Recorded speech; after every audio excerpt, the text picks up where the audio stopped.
Les paraboles d'Enoch, chapitre 50. Dans ces jours-là, la terre rendra de son sein, et l'enfer du sien, ce qu'ils ont reçu, et l'abîme rendra ce dont il est redevable. Il séparera les justes et les saints des méchants, car ce jour sera pour les premiers des jours de grâce et de salut. Dans ces jours, l'élu siégera sur son trône, et tous les secrets de la sagesse et de l'intelligence s'échapperont de sa bouche, car le Seigneur des esprits l'a doté d'une gloire éternelle. Dans ces jours, les montagnes tressailleront comme des béliers, et les collines bondiront comme des agneaux rassasiés de lait, et les justes seront des anges dans le ciel. Leur visage resplendira d'une joie ravissante, car dans ces jours l'élu sera exalté. La terre tressaillera d'allégresse, les justes l'habiteront, et les élus la fouleront de leurs pieds innocents. Chapitre 51. Après ce jour, dans le lieu même où j'avais vu tant de mystères, je fus enlevé par un tourbillon et emporté vers l'Occident. Là, mes yeux aperçurent les secrets du ciel et ceux de la terre. Une montagne de fer, une montagne d'airain, une montagne d'argent, une montagne d'or, une montagne d'un métal liquide, enfin une montagne de plomb. Et j'interrogeai l'ange qui était avec moi, et je lui dis, « Que signifient ces choses que je viens d'apercevoir ?» Et l'ange me répondit, « Toutes ces choses que tu as vues, regarde l'empire du Messie, et sont un symbole de son règne et de sa puissance sur terre. » Et cet ange de paix me répondit encore, « Patience, encore un peu de temps, et tu verras. Et il te sera révélé toutes les choses qu'a décrétées la sagesse du Seigneur des esprits. Ces montagnes que tu as aperçues, et qui sont d'une d'airain, l'autre de fer, la troisième d'argent, la quatrième d'or, la cinquième d'un métal liquide, la sixième, enfin, de plomb. Toutes ces montagnes, dis-je, seront en la présence de l'élu, comme un gâteau de miel devant une fournaise ardente, ou comme l'eau qui coule du haut d'une montagne, elles tomberont à ses pieds. Dans ces jours-là, les hommes ne trouveront leur salut ni dans l'or, ni l'argent. Ils ne pourront ni fuir, ni se défendre. Alors il n'y aura plus d'armes à fabriquer avec l'airain, ni de cuirasses pour protéger la poitrine. Le fer deviendra inutile. Cela même ne servira à rien qui ne se rouille ni ne s'use, et le plomb ne sera plus recherché. Tout sera rejeté, tout sera effacé de dessus la terre, quand l'élu apparaîtra en la présence du Seigneur des esprits. Chapitre 52. Alors mes yeux aperçurent une vallée profonde, dont l'entrée était vaste et spacieuse.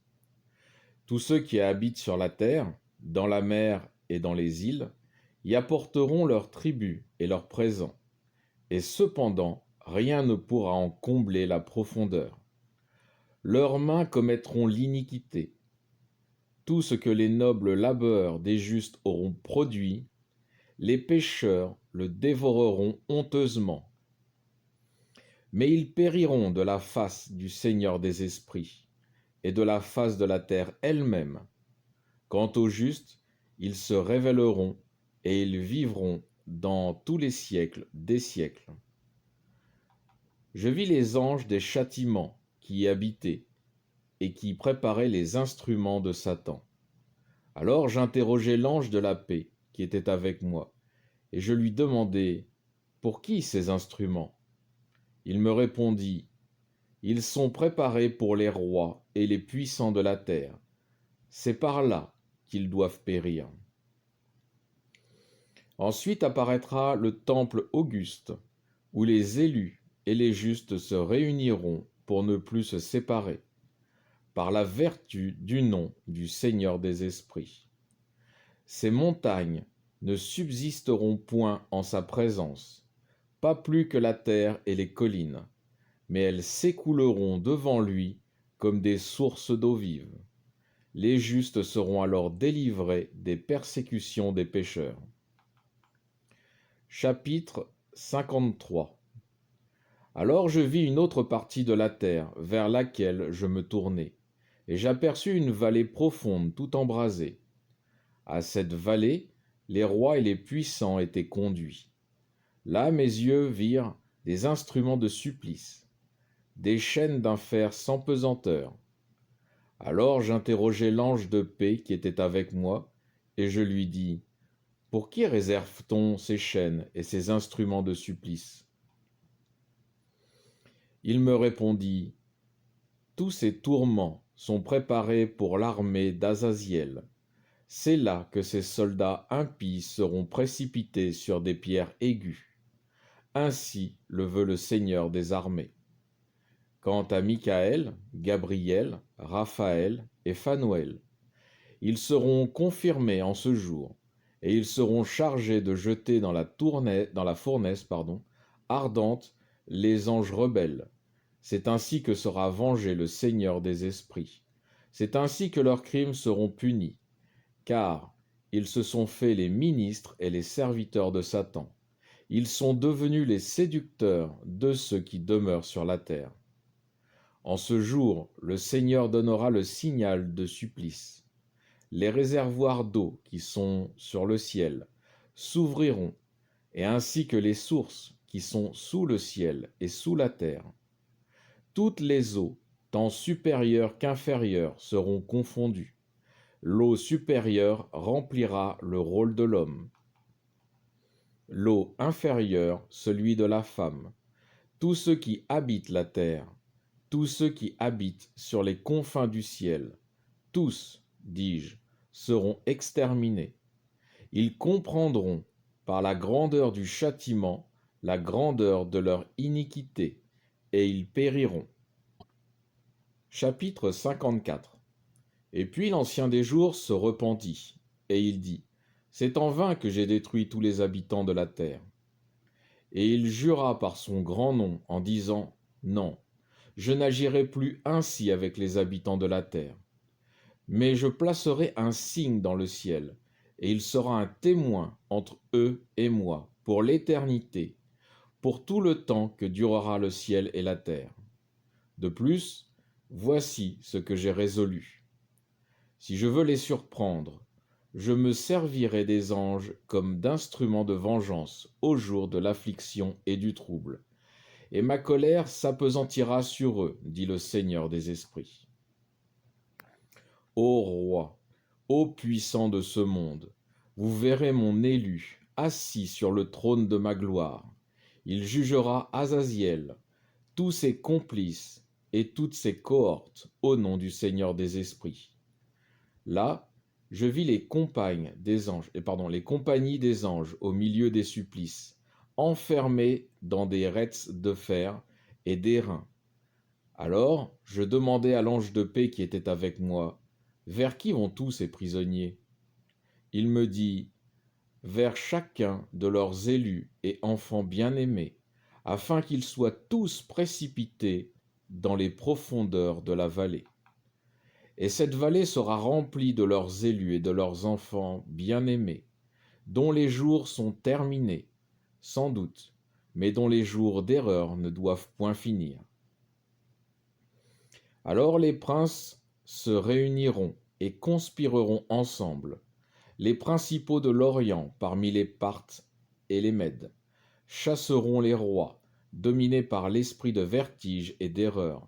Ils les renverseront de leur trône, bondissant comme des lions hors de leurs repères, et comme des loups affamés au milieu des troupeaux. Ils s'avanceront et fouleront sous leurs pas la terre de leurs élus. La terre de leurs élus s'étendra devant eux. L'air, la voie et la ville de mon juste arrêtera leurs coursiers. Ils se lèveront pour se détruire mutuellement. leur droite sera fortifiée, et nul homme ne reconnaîtra son frère ou son ami, ni son père, ni sa mère, jusqu'à ce que le nombre des cadavres ait été complété par leur mort et leur châtiment, et ce sera justice. Dans ces jours, l'abîme ouvrira sa gueule dévorante, et engloutira les pécheurs qui disparaîtront ainsi devant la face des élus. Alors je vais faire un résumé de ces chapitres. Au chapitre 50, Enoch parle de la révélation des justes, plus communément appelée l'enlèvement de l'Église, avec la première résurrection qui est mentionnée dans le livre de l'Apocalypse, chapitre 20, versets 4 à 6. Au chapitre 51, Enoch est transporté vers l'Occident. De là, il voit différentes montagnes. Montagne dans la Bible qui est symbole de protection. Enoch décrit clairement le jour de la colère de Dieu, que l'on retrouve dans le livre d'Ézéchiel, chapitre 7, verset 19, et Apocalypse, chapitre 6, versets 13 à 17. Les puissants de ce monde ne trouveront refuge nulle part, ni dans les systèmes ou structures qu'ils ont créés, ni dans l'argent, ni dans l'or, ni dans les forces militaires, etc., car les jugements de Dieu vont tomber en un instant, et rien ne les sauvera de leur iniquité qui est maintenant complète aux yeux de Dieu. Le chapitre 52. Enoch voit comment les pécheurs engloutissent comme un puits sans fond tout le produit du travail des humains, esclaves de leur système, et comment ces pécheurs rendent inutile le labeur des justes. Mais au jour de la colère, leur structure, leur système et eux-mêmes fondront et s'écouleront devant la présence de Dieu. Au chapitre 53, après les pécheurs humains, Enoch voit maintenant ce qui est réservé aux anges déchus, qui ont entraîné et corrompu l'humanité pour l'éloigner loin de Dieu. Ce qui les attend est la destruction éternelle, et leur objectif est d'entraîner le maximum d'humains avec eux, d'où les avertissements de Dieu que malheureusement la plupart des humains n'écoutent pas. Enoch fait ensuite un court passage sur le déluge. Comment Dieu a dû détruire toute vie sur la terre à cause de ces anges déchus et des Néphilim qu'ils avaient engendrés. Au chapitre 54, Enoch rappelle la promesse qu'a faite Dieu de ne plus détruire ainsi toute la vie de sa création. Dieu a résolu quelque chose de différent pour éradiquer les impies de la terre. Il va utiliser l'esprit de confusion, afin que les impies se détruisent l'un l'autre. Babylone la grande et les têtes de la bête qui fonctionnent ensemble depuis des millénaires et qui se déchireront. Ce sont les paroles que nous dit le Christ lui-même dans le livre de Matthieu, chapitre 12, verset 26. Je le lis, il est dit « Si Satan chasse Satan, il est divisé contre lui-même. Comment donc son royaume subsistera-t-il » Dieu ne détruira plus la vie sur la terre, mais les méchants seront anéantis par l'épée qui sort de la bouche de Christ, et qui n'est rien d'autre que l'épée de vérité que l'on retrouve dans le livre de l'Apocalypse, chapitre 19, verset 15. Fin de ce résumé.